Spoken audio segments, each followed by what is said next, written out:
이게 지금 뭐 대단한 얘기 같지만 지금 이걸 보고 있을 때 이게 생각하면 내 눈으로 저 컵뚜껑을 보고 있구나 하잖아요. 근데 그 생각 없으면 이 봄이잖아요. 내 귀로 저 소리를 듣는다.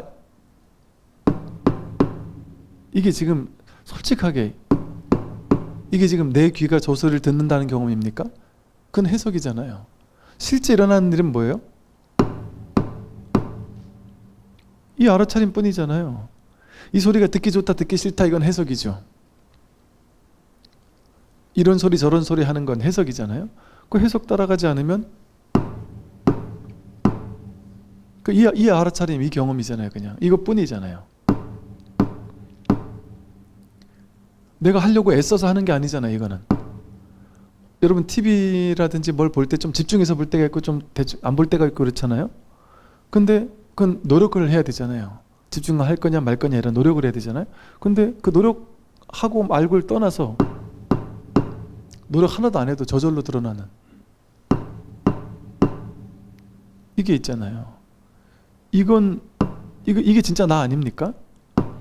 근데 어떤 소리를 듣고 나서 해석하고 해석의 내용을 따라가는 거는 중생심이잖아요. 예를 들어 누가 여러분을 보고 너 요즘에 얼굴이 왜 이렇게 상했어? 이러거나 야 요즘에 어째 이렇게 넙대대졌니? 뭐 이렇게 얘기를 했다. 그러면 그 말 듣고 막 충격을 받을 거 아니에요. 해석이 심한 사람은 내 얼굴이 넙대대해졌다고? 내가 돼지란 소리야? 뭐 이러면서 이제 저놈 내가 이제 다시는 안 보겠다고 하면서 막 그러고 나서 그게 계속 재해석되면서 집에 가는 내내 넙대대 하면서 내가 이렇게 돼진가 거울을 몇 번을 보면서 막 상처받고 가슴 아프고 이럴 수도 있단 말이죠. 어쩌면 어떤 사람은. 그런데 같은 말을 들었는데도 어떤 사람은 홀쭉한 사람은 난 좀 살이 쪘으면 좋겠다는 사람은 너무 기쁘게 들릴 수도 있죠. 와 내가 드디어 이제 조금 좀 살이 좀 붙었나 보다 하고 너무 기뻐할 수도 있죠. 똑같은 말인데. 그러니까 보세요. 똑같은 말인데 어떤 분별을 가진 사람은 내가 살쪘어 하는 분별을 가진 사람은 화가 날 것이고 말랐어 하는 분별을 가진 사람은 기분 좋겠죠. 근데 살쪘어 라는 것도 분별이고 말랐어 라는 것도 분별이죠. 보통은 마른 사람이 살쪘다고 생각하더라고요. 희한하게. 그러니까 이 같은 말이지만 해석이 완전 다르잖아요. 그러면 달라진 해석은 비본질적인 거잖아요. 저마다 자기마다의 업식에 따라 다른 거잖아요. 다르잖아요. 위에서 꿍꿍꿍거려요. 층간소음으로 꿍꿍꿍거려요. 꿍꿍거리는 거는 어떤 사람에게는 스트레스 받고 받는 정도가 아니라 정신병이 올 정도로 죽이고 싶은 막 그냥 괴로움이 올 수도 있죠. 어떤 사람은. 근데 어떤 사람은 반가울 수도 있다니까요. 층간소음이. 제가 강원도 막 아주 저 오지에 이렇게 있을 때 그 관사를 살 때 처음 막 가고 이럴 때 보면은 이제 적이 없거든요. 이렇게 그 부대에 스님이 처음 간 거예요. 그러니까 법당도 없는 거예요. 그러니까 이제 관사 하나 줘가지고 법회 때 네오만 하나 이렇게 쓰고 막 이랬단 말이에요. 관사가 있는데 강원도 오지는 관사도 이렇게 한동 이래가지고 뭐 허름한 완전 귀신 나올 것 같은 이런 집 한동인데 그냥 조용하단 말이에요. 근데 어느 날인가 위층으로 이렇게 애들 있는 집이 이사를 왔단 말이죠. 그럼 막 그냥 뭐 왔다 갔다 하는데 이 바로 옆에서 떠드는 것처럼 왔다 갔다. 이 층간소음이 기가 막힙니다. 전혀 이게 옛날 건물이라 소리까지 들리고요. 심지어 제가 어디 있을 때는 옆집에서 싸우는 모든 소리가 낱낱이 들려요. 근데 그럴 때 되게 반갑다는 말이죠. 애들이 막 뛰어다니는 게 그렇게 반가울 수가 없어요. 이 척박한 곳에 저런 애들이 산다는 게 너무 신기하잖아요. 너무 신기하고 너무 반갑단 말이에요. 그럼 보세요. 이거는 층간소음도 이름이죠. 이거는 어떤 사람에게는 내가 죽을 것 같고 내가 저 사람을 죽이고 싶다는 생각이 들 정도의 엄청난 공포가 되기도 하고 어떤 사람에게는 너무 반가운 소리가 되기도 하죠. 그죠? 그러면 실제는 뭐예요? 다 분별이잖아요. 그냥 이것뿐인데 이 알아차릴 뿐인데 누구는 이것 때문에 죽을 것 같고 누구는 이것 때문에 너무 반갑단 말이죠. 그러면 죽을 것 같은 것도 거짓이고 반가운 것도 거짓이죠. 진실은 그런 분별하는 데 있지 않죠. 그냥 이것뿐이죠. 있는데 있는 바가 없이 이렇게 그냥 드러나는, 확인되는, 그냥 이렇게 살아있는 이 경험, 이게 있는 그대로를 있는 그대로 볼 뿐, 그럼 그냥 이런 경험할 뿐이에요. 그냥 이 경험이 없는 건 아니에요. 이것만이 진실하잖아요. 나머지는 다 자기 생각이잖아요. 그러면 이거는 실체가 있을까요? 이렇게 인연 따라 생겼다, 인연 따라 사라지고 없죠. 찾을 수 있나요? 지금 찾을 수 없죠. 그죠? 그러면 좀 전에 이게 진짜로 나를 괴롭히는 어떤 무언가의 실체가 있는 걸까요? 아니잖아요. 그냥 인연 따라 생겨났다가 인연 따라 사라지고 끝났죠. 여러분, 이 소리가 여러분을 지금 막 괴롭히나요? 아무 상관없죠. 얘가 있든 없든 상관없죠. 지금 찾아볼 수 있나요? 찾아볼 수 없죠. 그죠? 분명히 있긴 있었죠. 근데 아까 그 소리, 그거는 있는 거예요? 없는 거예요? 지금 있는 거예요? 없는 거예요? 지금은 없어요. 그죠? 근데 이렇게 있는데, 있긴 있는데 인연 따라 생기고 인연 따라 사라지고 끝나버렸잖아요.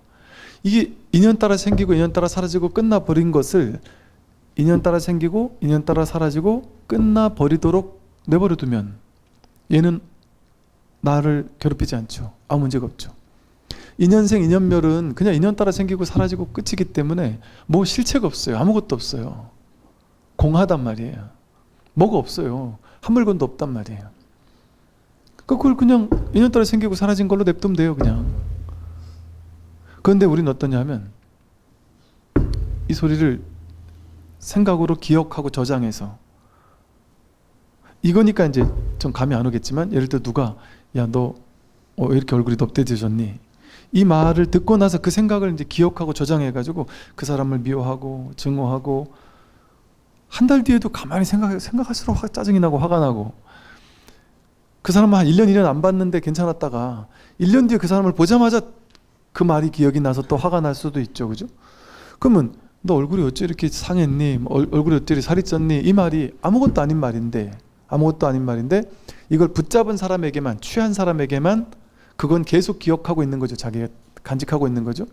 그때 그걸 꺼낼 때마다 화가 나죠. 생각할 때마다 화가 나죠. 그죠? 즉 본래 없는 건데 그거는 좋은 것도 아니고 나쁜 것도 아니잖아요. 내가 붙잡은 것뿐이지. 그 말을, 모든 말이 그렇지 않습니까? 모든 말이 내가 붙잡은 거지 내 문제인 거예요. 내 문제, 자기 문제. 자기가 붙잡으니까 그게 문제가 되는 것뿐이고 그게 실제적인 걸로 바뀐 것뿐이죠. 그러니까 똑같은 말을 듣고도 어떤 사람은 선생님한테 혼을 났는데 어떤 사람은 야 뭐 학생 뭐 우리가 잘못했잖아, 뭐 살다 이럴 수도 있고 저럴 수도 있지 뭐 하고, 선생님 입장에서 그럴 수도 있지 하고 별 생각 없이 넘어가는 친구가 있고, 어떤 친구는 그 선생님의 그 혼냈던 그 말이 너무 상처가 돼서 뭐 트라우마로 남을 수도 있겠죠. 그럼 보세요. 어떤 사람에게는 그거는 일어난 일이지만 일어난 바가 없죠. 아무런 흔적을 남기지 않죠. 그럼 공으로 왔다가 공으로 돌아가서 끝난 거예요. 인연 따라 생겨나고 사라졌지만 끝난 거예요. 어디도 없어요. 그거는. 그런데 이 붙잡은 사람에게만 있죠. 그게. 그럼 본래 있는 게 아닌데 내가 붙잡았으니까 나에게만 있는 거잖아요. 근데 그게 진짜 있는 게 아니라 가짜로 있는 거잖아요. 내가 이걸 취했기 때문에 있는 거잖아요. 본래 없는 건데. 모든 괴로움은 이렇게 생겨난다니까요. 내가 취하지 않으면 괴로움이 없어요. 그거는 나를 괴롭힐 만한 실제적인 뭔가가 아니에요. 실체가 없어요. 비실체성, 무아, 무자성, 자성이 없습니다. 어떤 것도. 그 생겨나고 사라지고 끝이라니까요. 아무것도 없어요.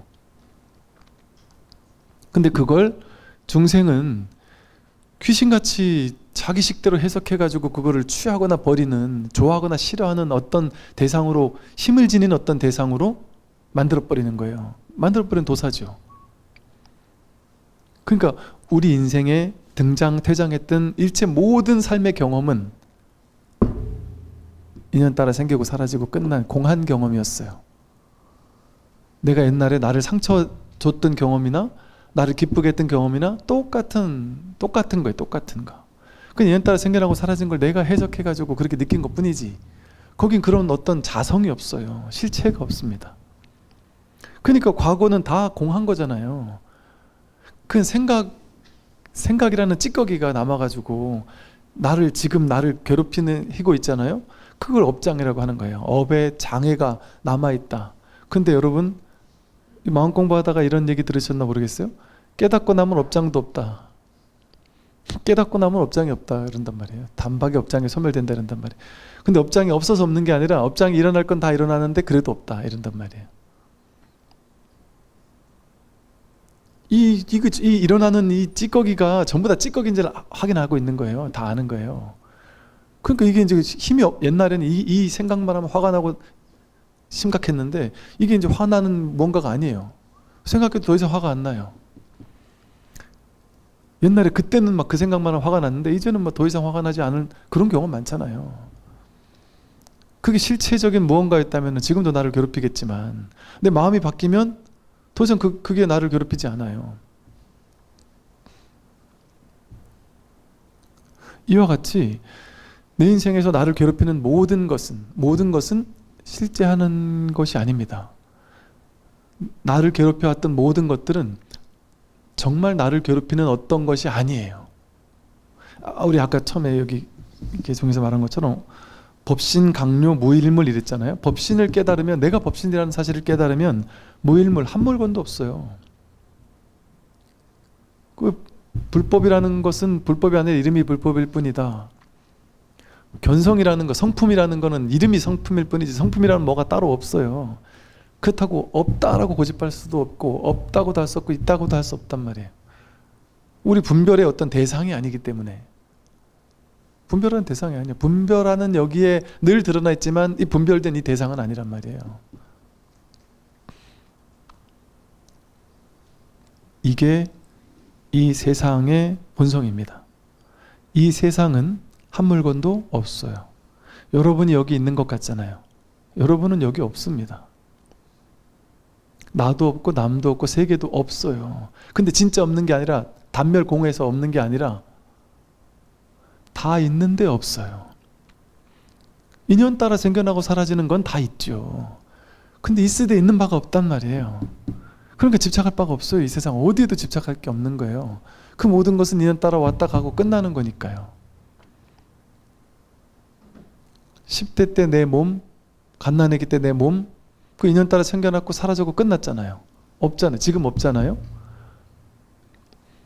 그럼 여러분 죽었나요? 죽었다고 생각 안 하잖아요. 10대 때 몸은 없잖아요. 지금 죽었잖아요. 근데 지금 내가 죽었다고 생각 안 하잖아요. 근데 이 불천이라고 해서, 옮겨가지 않는다고 해서, 업보는 있을 때 작자는 없다고 해서 10대 때 내 몸과 지금 내 몸은 어떤 업과 보호를 받는 관계로서의 연결성은 있지만, 업을 짓는 자, 업을 받는 자, 그런 게 정해져 있는 어떤 고정된 실체가 없어요. 그러니까 우리는 옛날에 10대 때 내가 지금 나다라는 고정관념에 빠져 있으니까 제가 그걸 깨기 위해서 그 반대의 말을 한다면, 10대 때 나는 지금의 나랑 다른 놈이에요. 같은 놈이 아니에요. 전생의 나와 지금의 내가 누가 진짜 날까요? 그놈 나랑 다른 거예요. 그런데 업보는 전생에 얘가 지은 업보를 미국의 흑인이었어요. 여러분, 예를 들어 전생에, 이번 생에 한국의 여러분이에요. 그럼 전생에 미국의 흑인이었던 걔가 지었던 나쁜 업의 과보를 지금 내가 받을 수는 있어요. 근데 걔가 나예요? 이게 나예요? 걔가 나라고도 할 수 없고 이게 나라고도 할 수 없잖아요. 그것처럼 10대 때 나를 나라고 할 수 없어요. 그럼 보세요. 몸은 죽었잖아요. 지금 없잖아요. 그죠? 근데 몸이 죽었는데 왜 괴로워하지 않습니까? 여러분 몸이 죽었는데? 그 몸이 내가 아니라서 그래요. 그 몸은 왔다 가는 거라서 그래요. 개의치 않아도 된단 말이에요. 심각할 필요가 없단 말이에요. 왔다 가고 왔다 가고 왔다 가는 거니까 몸은 계속. 느낌, 감정, 생각, 의지, 생각 다 마찬가지잖아요. 어느 때 그런 생각을 했고 그런 감정이 있었지. 어떨 때 우울했지만 지금은 안 우울하단 말이에요. 어떨 때는 성공해서 막 기뻤지만 지금은 실패했다면, 성공이 나도 아니고 실패한 지금 이게 나도 아니에요. 성공은 왔다 간 거죠, 내 인생에. 어느 시기에 성공적인 삶이 왔다 갔고, 어느 시기에 실패가 왔다 갔고, 어느 시기에 감정도 왔다 갔고. 근데 놀라운 것은 그 모든 것이 왔다 가는 가운데도 전혀 여여부동하게 오지도 않고 가지도 않은 채 그 모든 것을 보던 놈이 있잖아요. 그 모든 것을 지켜보는, 해석할 줄 모르는 지관, 멈추고 보는, 이거는 명백하게 살아있단 말이에요. 그냥 살아있단 말이에요. 이렇게 확인되는 이 살아있음. 여러분, 몸을 이렇게 느끼면 내가 어떻게 죽지 않은지 알아요? 내가 있는 걸 어떻게 알아요? 이 몸도 내가 아니고 느낌, 생각, 감정도 내가 아닌데 그걸 보는 놈이 나다 이랬는데, 그 보는 놈 어디서 확인할 수 있어요? 여기 있죠. 이걸 알아차리고 있잖아요. 그 놈이 알아차리고 있단 말이에요. 여기 있잖아요. 그 놈이 여기 있잖아요. 거기 있는 게 아니고 여기 이렇게 있단 말이에요. 하나로. 몸을 내가 살아있나? 이거 어떻게 알 수 있죠? 순식간 내 몸을 관찰해 보면 내 몸이 알아차려지지요. 내 몸의 느낌이 알아차려지잖아요. 엉덩이 감각이 알아차려지고, 눈 하면 눈의 감각이 이렇게 알아차려지고, 머리 하면 머리가 이렇게 알아차려지죠. 그 누가 알아차리고 있을까요? 그거는 우리 바디 스캔 명상할 때 보면 머리를 알아차리세요, 눈을 알아차리세요, 코를 알아차리세요, 어깨를 알아차리세요, 뭐 손을 알아차리세요 하다 보면 이 주의가 여기에서부터 쭉 따라 내려간단 말이에요. 발바닥 알아차리세요 하면 갑자기 발바닥이 이렇게 알아차려지잖아요. 그럼 그 알아차리는 그 놈은 어디에 있어요? 머리에 있어요? 손바닥에 있어요? 발바닥에 있어요? 어디에 있어요? 천둥이 저쪽에서 뻥 하고 치면 또 그걸 또 바로 알아차린단 말이에요. 이 놈은 위치가 없어요. 이 알아차린 놈은 모양도 없어요. 어떻게 생겼을까요? 나처럼 이 모양처럼 사람처럼 생겼을까요? 모양이 없단 말이에요. 크기도 없고 편재해 있단 말이에요. 편재해 있어요. 이렇게 편만에 있어요. 온 우주 전체에 편재 있단 말이에요. 법신이라는 것은. 그래서 인연만 만나면 이렇게 그냥 바로바로 확인된단 말이에요. 얘가 확인되잖아요. 이렇게 여기서 내가 죽지 않고 살아있네 확인되잖아요. 이게 살아있는 거, 진짜 살아있는 나는, 진짜 나는 누가 나냔 말이에요. 몸은 왔다 가니까 몸은 내가 아니죠. 느낌, 생각, 감정, 의지, 의식 내가 아니죠. 왔다 가니까. 근데 진짜 아닌 왔다 가는 그 모든 것 가운데 올 때 오는 줄 알고 갈 때 가는 줄 알고 있는, 늘 확인되는,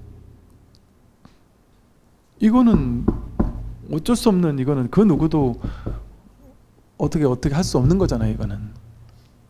어제 어떤 그 어르신이, 거사님께서 한번 오셔서 법회 끝나고 아주 얼굴이 심각한 표정으로, 얼굴이 막 무거우셔가지고 기운이 빠져가지고, 스님, 제가 스님 법문을 듣다가 뭐 어떤 법문을 듣다가 그냥 꽉 막힌 채 한동안 들었는데 듣다가 그냥 이걸 확 체험해 버렸습니다. 그러면서 그러고 나서는 너무 막 이렇게 그 기쁘고 환희심이 나서 너무너무 좋았는데 큰일 났습니다, 스님. 얘가 지난주에 사라져 버렸어요. 이게 너무 괴로워 죽겠다는 거, 이 허망함을 어떻게 할 수가 없다는 거, 이 허탈함을. 그 인상이 팍 쓰고 있는 거예요. 고사님, 그거 떠나갔대요. 이건 있어요, 없어요? 이건 지금 있어요, 없어요? 그거 당연히 지금 있지. 이거예요? 그거에 당연히 있죠. 그랬더니 이거예요?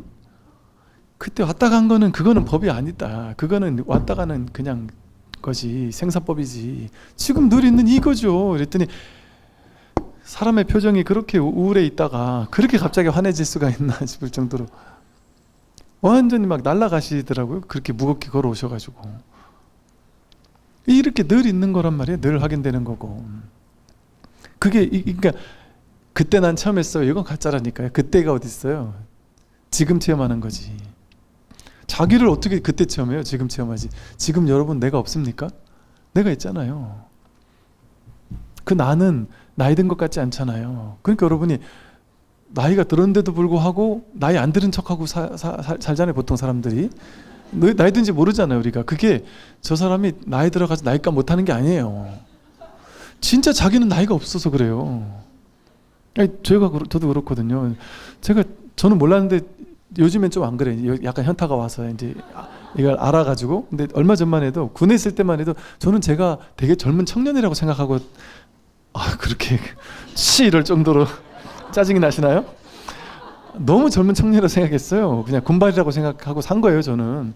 그러니까 나도 모르게 법회 때 습관적으로 이게 어르신들은 어쩌고 저쩌고 하면서 나는 되게 젊다는 젊은 척 하면서 이렇게 얘기를 했대요. 그게 재수가 없었나 봐요. 근데 그게 저로서는 진짜거든요. 물론 요즘엔 좀 느끼는 게 이게 한 2, 3년 전부터 이상하게 오시는 분들이 이렇게 가끔 이렇게 뭐 이런 거 이거 하나 드셔보세요. 그런데 루테인 지아잔틴인가 뭐 이런 걸 주는 사람이 있길래 이게 난 필요도 없는데 이걸 왜 주지? 이거 뭐 하는 건지도 모르겠고 보니까 눈에 좋은 거라는데 이걸 왜 주는지를 몰랐어요. 근데 이제 눈이 조금씩 가는 걸 보니까 이분들이 상당히 현명하신 분이다. 보니까 당신들도 다 겪어온 건가 보죠. 그러다 보니까 이제 조금씩 느끼는 건데 사실은 늙었다는 생각이 없어요. 여러분 늙었다는 생각이 있어요? 늙었다고 생각할 때만 있잖아요. 굳이 막 거울에 주름을 찾아가지고 저거 보니까 늙었네 이럴 때만 있지. 그리고 사진도 찍을 때 보면 어떨 때 늙게 나온 사진을 볼 때만 늙었네 하지만 젊게 나온 사진을 볼 땐 또 그러지 않을 뿐 아니라 일반적으로 살아갈 때 늙었다는 생각이 없어요. 어르신들도 정말 늙었다는 생각이 없어요. 제가 어르신들하고 이렇게 다녀보면은 어르신들이 뭐 이렇게 신나고 기쁜 일 있잖아요. 그러면 정말 천진난만한 여고생처럼 대화 나누고 노신다니까요. 진짜 천진난만한 어린애들처럼. 여러분 그 여중생 여고생 애들이 우리 법당에 와서 차를 한 잔 준 적이 있었거든요. 제가 그때 알았어요. 이렇게 뭐죠? 낙엽만 굴러가도 까르르 까르르 웃는다는 게 나 그 뭔지 몰랐거든요. 얘네들은 차 다실에 들어오자마자 까르르 까르르 웃기 시작해서 뭐가 전부 다 그렇게 즐겁고 재밌는지 지네끼리 너무 막 천진난만한 애들 같은 거예요. 근데 전에 그 서울 원강사 용산의 원강사 노보살님들 6, 7분이 걸막 메고 부산으로 놀러 오셨는데 거기서 대화를 나누고 하시는데 보니까 여고생 7명인 거예요. 그냥 하는 거를 보면 여고생 7명이 진짜 몇십 년 만에 여행을 떠나온 거예요. 완전 소풍 오듯이. 완전 여고생이랑 똑같더라고요. 왜 그럴까요? 원래 우리 본성이 원래 나이 먹지 않아서 그래요. 늙지 않아서 그래요. 그런 내가 없는 게 아니라니까. 그 자기를 모르는 게 아니라니까요. 늘 그 자기와 같이 살고 있잖아요. 그러니까 이거는 늙지 않아요. 늙지만 않는 게 아니라 태어난 적도 없고 죽을 수도 없어요. 이 마음 하나가 우리 모두 이 마음 하나 쓰고 있어요. 여러분 이 마음 하나 써서 지금 이 강의를 듣고 있고요. 전 이 마음 하나 써서 이렇게 말을 하고 있고요. 2500년 전에 부처님 대단한 어떤 분 같지만 부처님도 이 마음 하나 깨달은 거예요. 그냥 이거 하나 써가지고 당신 걷고 하면서 법을 설하셨던 거예요. 그러니까 여러분이 저고 제가 여러분이고 우리가 석가모니죠. 나와 전혀 인연 없던 그 모든 사람들이 다 자기란 말이에요. 그러니까 내가 살다가 누군가 인연 닿는 사람들 중에 뭐 좀 힘든 사람이 있어서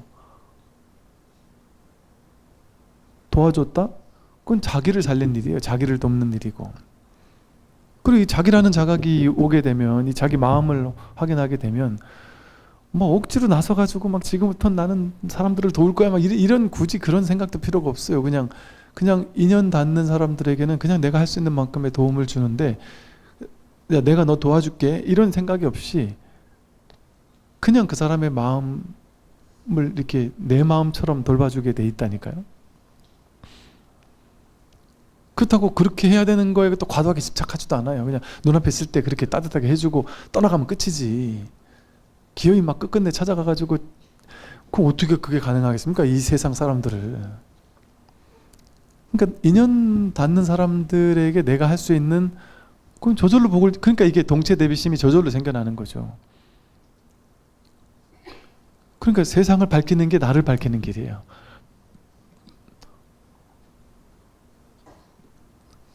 세상을 행복하게 만드는 게 나를 행복하게 만드는 거고, 동물 하나를 살리는 게 나를 살리는 것이고, 나와 세계가 다를 수가 없어요. 그러면서 보세요. 이렇게 법신, 강류, 무일물. 법신을 깨달아 요달해버리면 본래 한 물건도 없다. 여기는 이 마음은 법신이라고 이름 붙였지만 법신이라고 이름 붙인 어떤 그 이름에 해당하는 뭐가 없어요. 이름에 해당하는 뭐가 없다, 있다. 이게 다 법신이니까요. 통으로 전부 법신이기 때문에, 전부 이 마음이기 때문에, 마음 아니고서는 마음뿐이에요. 그냥 세상에는 하나뿐일 때는 하나가 하나를 확인할 수 없어요. 온 우주 전체가 노란색이에요. 온 우주 전체가, 하늘도 구름도 바다도 땅도 집도 나도 너도 전부 다 노란색이면 우리들이 전부 다 야, 너 노란색 잘 지내서 노란색? 야, 너 노란색, 이런 얘기를 할까요? 노란색이란 이름이 붙을까요? 노란색 아니면 아예 없는데 자기네들이 지네가 노란색인 줄 알까요? 노란색에 이름도 없어요. 노란색이라고 걔네가 화를 내도 노란색이에요. 짜증을 내도 노란색이에요. 늙어도 노란색이고, 젊어도 노란색이고, 등치가 커도 노란색이고, 전부 다 노란색인데 노란색이라는 생각을, 이름을 붙이겠어요? 노란색이라는 건 하나도 없단 말이에요. 거기에는 온통 노란색 뿐이면 노란색이 없어요. 온통 불이법 하나인 이 마음 하나뿐이면 마음이 없어요. 마음 아닌 게 없으니까. 손을 휘젓는 게 다 노란색이 하는 짓이잖아요. 그러면 누가 물어요. 노란색이 뭡니까? 하고 묻는 사람이 있으면 뭘 해도 노란색이잖아요. 지금 노란색 보여주는 거잖아요. 노란색을 보여주고, 이렇게 해도 노란색을 보여주고, 이렇게 해도 노란색을 보여주고, 뭔 짓을 해도 다 노란색이잖아요. 그러니까 무엇이든 가리키면 다 직진심이 아닌 게 없는 거예요. 그러니 이렇게 법신은 한 물건도 없으니, 우리가 전부 다 법신 아닌 게 없으니, 본래 깨달아 있으니, 이 자기가 본래 깨달았다라는 이게 너무나 지당하고 당연한 건데 이걸 왜 못 깨닫냔 말이죠. 나랑 상관이 없는 거면은, 노력해야 되는 거면은 깨달을 수도 있고 깨닫지 못할 수도 있어요. 근데 이거는 그냥 자기가 늘 쓰고 있는 건데 이건 못 깨달을 수가 없는 거예요. 그러니까 이거는 진짜 공부해 볼 만한 가치가 있는 것이고, 가치가 있는 게 아니고 이것뿐이니까. 이걸 모르고 산다는 건 억울한 일이에요. 이거 모르고 살면 나도 있고 세상도 있고 너도 있고 좋은 것도 있고 나쁜 것도 있고 괴로운 것도 있고 생로병사가 다 있다고 착각하는 거예요. 그러니까 늘 두렵고 늘 괴롭고, 죽는 게 두렵고, 병드는 게 두렵고, 병원 가는 게 두렵고, 돈 날리는 게 두렵고, 자식 잘못될까 봐 두렵고, 내가 있으면 두려울 수밖에 없어요. 근데 이 전체가 법신이 자기인 줄 알면, 이 물이 나면 물 위에 파도가, 어떤 파도가 쳐도 상관없잖아요. 이게 전부가 나한테 얘가 늙든 병들든 죽든 상관이 있겠습니까? 그게 더 이 마음에서 일어나는 물결일 뿐인데,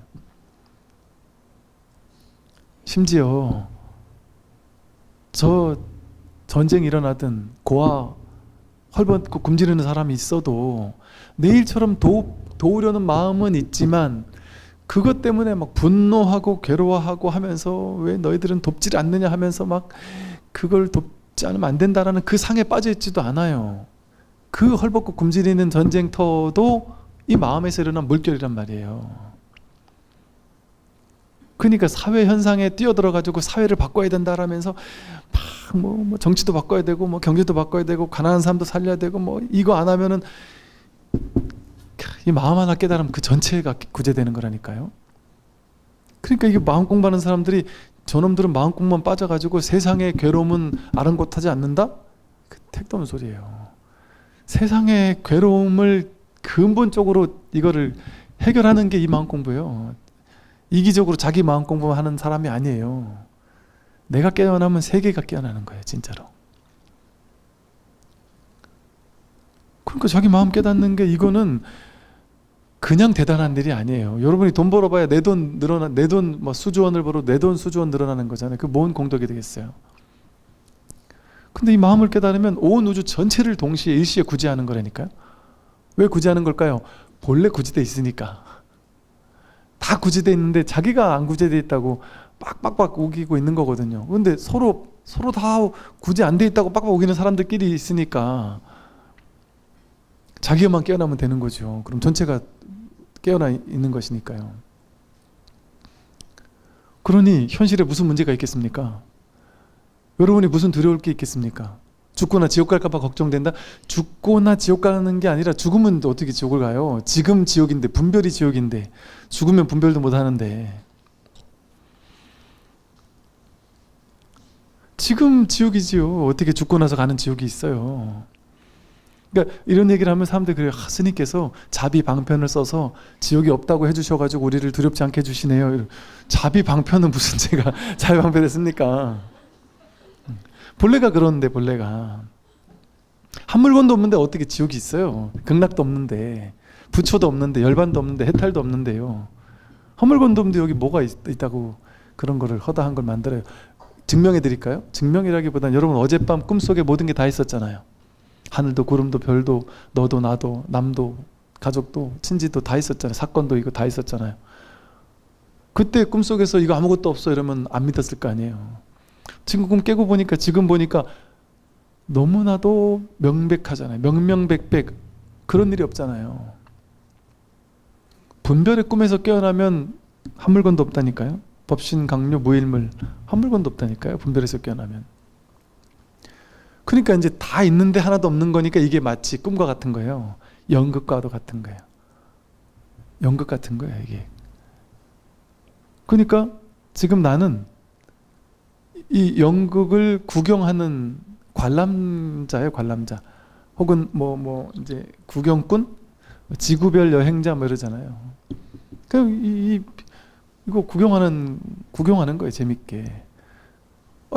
게임에서 막 이렇게 스트리트 파이터에서 막 싸워도 얘가 얘한테 지면 그냥 아쉬울 뿐이지 얘가 졌다고 해서 진짜 죽은 게 아니잖아요.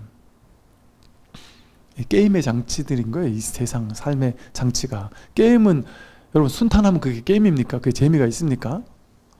자꾸 죽기도 하고 적들이 자꾸 날 죽이기도 하고 괴로움도 생기고 그래야 재밌는 거 아니에요.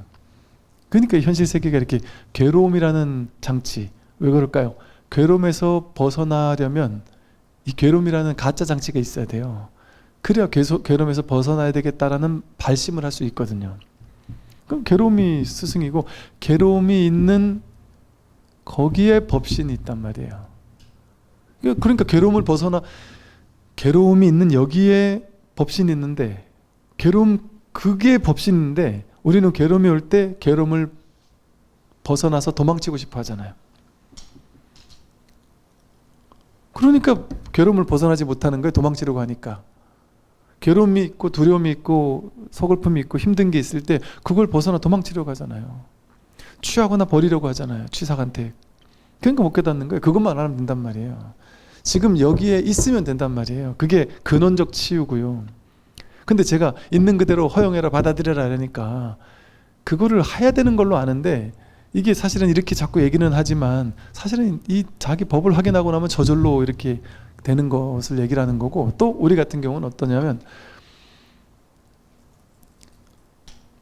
본래 내가 삶을 받아들여야지 내가 이 괴로움을 받아들여야지 이렇게 되는 게 아니고요. 내가 조작해가지고 이래야지 저래야지 하는 생각만 하지 않으면 삶이 그냥 삶은 받아들여지고 있는 거구나 원래가. 내가 할 게 아무것도 없구나. 그거 그냥 확인하는 거예요. 여러분 괴로울 때 괴로움을 받아들여야 됩니까? 괴로움 이미 받아들여져 있잖아요. 배 아플 때 배 아픈 걸 받아들여야 돼요? 이미 배 아픈데? 이미 받아들여지고 있는데? 근데 생각으로 왜 나한테 이런 게 온 거야? 왜 내가 안 아팠으면 좋겠는데 왜 이렇게 아픈 거야? 하고 막 그냥 기를 쓰잖아요. 잠시 아파해 주는 생각을 못 하잖아요. 잠시 아파해 주는 거예요 그냥. 그 아픔 속에 있는 거예요. 근데 도저히 못 참겠다? 그럼 약 먹는 거예요. 그래서 이게 불교에서 이런 얘기를 하잖아요. 진리는 가장 단순하고 단순하지 않은 것은 진리가 아니다. 복잡한 건 진리가 아니에요. 너무 심플해서 복잡한 것처럼 느껴져요. 왜냐하면 너무 심플한데 우리 생각이 너무 복잡하고 막 꼬고 막 꼬잖아요.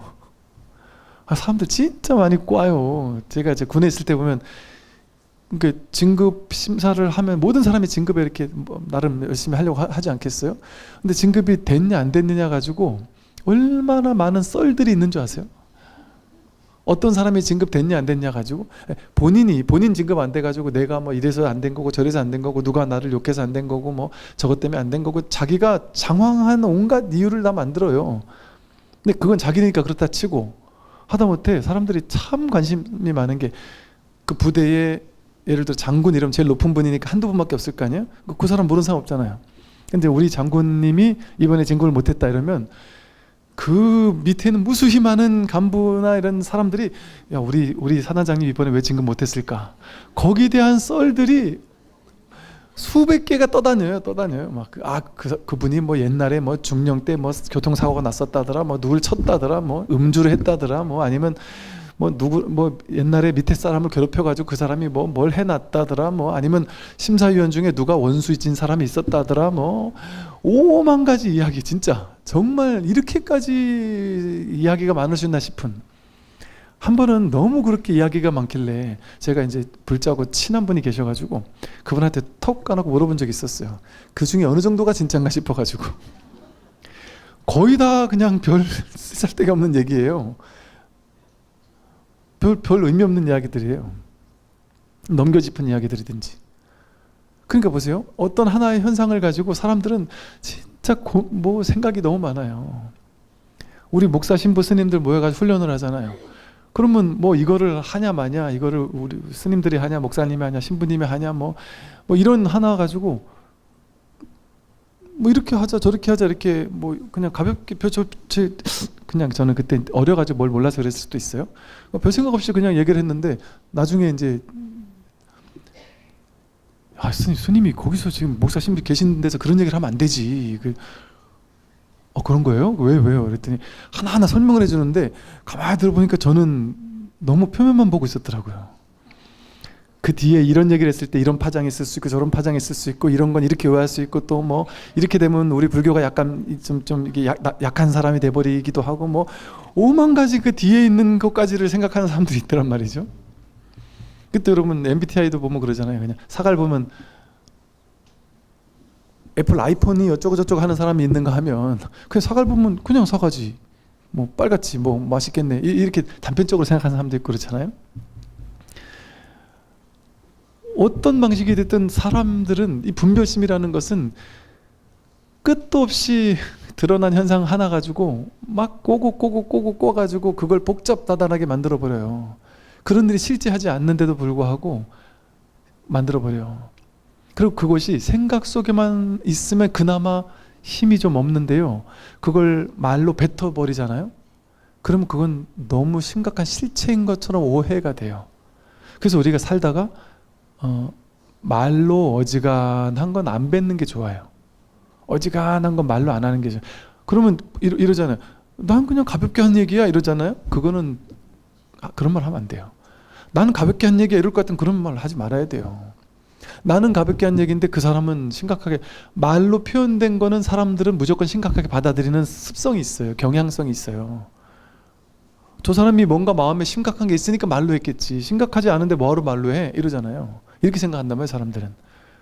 그러니까 어지간하면 굳이 안 해도 되는 말은 안 하는 게 맞단 말이죠. 저희도 이제 절에 있어 보면 정말 말하기 좋아하는 사람들이 있을 수 있잖아요. 이렇게 수없이 많은 다양한 곳들을 다녀보면 어느 절에 가면요, 그냥 신도님들이 그냥 묵직하신 분들이 계시면 뭐 그냥 항상 조용해요. 그냥 별일이 없어요. 근데 저는 그런 데서만 늘 살았었거든요. 그랬는데 어느 날인가 어느 그 법당에 갔었는데 와, 그곳에는 한 세 파가 나뉘어져 있는데 그 세 파가 전부 다 말이 많은 사람들이 계시는 거예요. 그 파마다 말이 많은 분들이 계시는데 세상이 이렇게 복잡한 곳이었구나. 너무 복잡한 거예요. 스님이 법문을 왜 그렇게 했느냐 저렇게 했느냐, 저는 그냥 한 소리인데 스님이 저 파에 힘을 실어주는 말을 했다는 거예요. 그날 법문을. 나는 파에는 관심도 없는데 그냥 공부 좀 해서 깨닫게 하고 이분들을 좀 화합시키고 싶은 마음밖에 없는데, 그러니까 이게 꼬고 꼬면은 이 가만히 얘기를 들어보면 저게 약간 저쪽 편 드는 것 같지 않아? 이런 식으로 이제 오해를 하기 시작하면 정말 그 세계에 있을 때 제가 정말 머리가 아팠던 게, 와, 사람이라는 존재가 이렇게 그렇구나. 그래서 제가 이게 한 번 한 파 이렇게 불러가지고 얘기를 한 적이 있었거든요.